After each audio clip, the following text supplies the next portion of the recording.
हर हर महादेव दोस्तों, जैसा कि आज हरियाली तीज का त्यौहार है, इसलिए जो माताएं या बहनें यह व्रत करती हैं उनको यह पौराणिक कथा अवश्य सुननी चाहिए।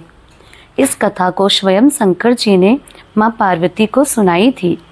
कथा के अनुसार शिव जी माता पार्वती को अपना पूर्व जन्म याद दिलाते हुए कहते हैं कि हे पार्वती, तुमने मुझे पति के रूप में पाने के लिए वर्षों तक कठोर तप किया, अन्न और जल का भी त्याग कर दिया और सर्दी गर्मी बरसात जैसे मौसम की भी कोई फिक्र नहीं की। उसके बाद तुम्हें वर के रूप में मैं प्राप्त हुआ।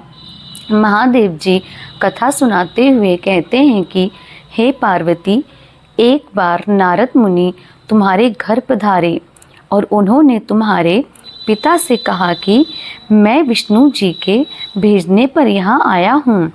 भगवान विष्णु जी स्वयं आपकी तेजस्वी कन्या पार्वती से विवाह करना चाहते हैं।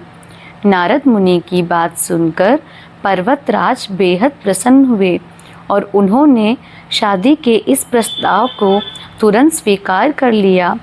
लेकिन जब तुम्हारे पिता पर्वतराज ने यह बात तुम्हें बताई तो तुम बहुत दुखी हुई। भोलेनाथ कथा सुनाते हुए आगे कहते हैं कि जब तुमने अपनी सखी को यह बात बताई तो उसने घनघोर जंगल में तुम्हें तप करने की सलाह दी। सखी की बात मानकर तुम मुझे पति के रूप में प्राप्त करने के लिए जंगल में एक गुफा के अंदर रेत के शिवलिंग बनाकर तप करने लगी। शिव जी माता पार्वती से आगे कहते हैं कि तुम्हारे पिता पर्वतराज ने तुम्हारी खोज में धरती और पाताल एक कर दिया, लेकिन तुम्हें ढूंढ नहीं पाए। तुम गुफा में सच्चे मन से तप करने में लगी रही। तत्पश्चात सावन मास की शुक्ल पक्ष की तृतीया तिथि पर प्रसन्न होकर मैंने तुम्हें दर्शन दिए और तुम्हारी मनोकामना को पूरा करने का वचन देते हुए तुम्हें पत्नी के रूप में स्वीकार कर लिया।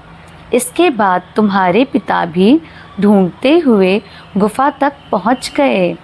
तुमने अपने पिता से कहा कि मैं आपके साथ तभी चलूँगी जब आप मेरा विवाह शिव के साथ करवाएंगे।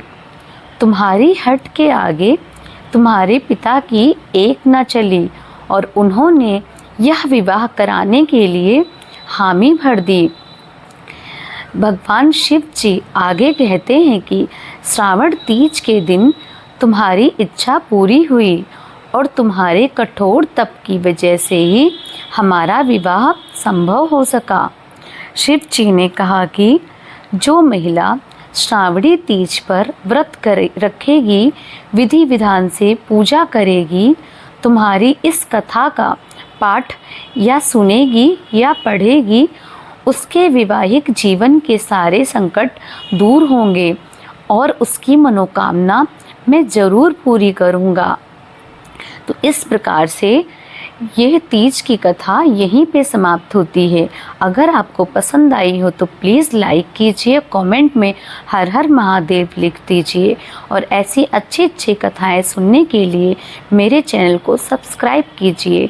तब तक के लिए हर हर महादेव।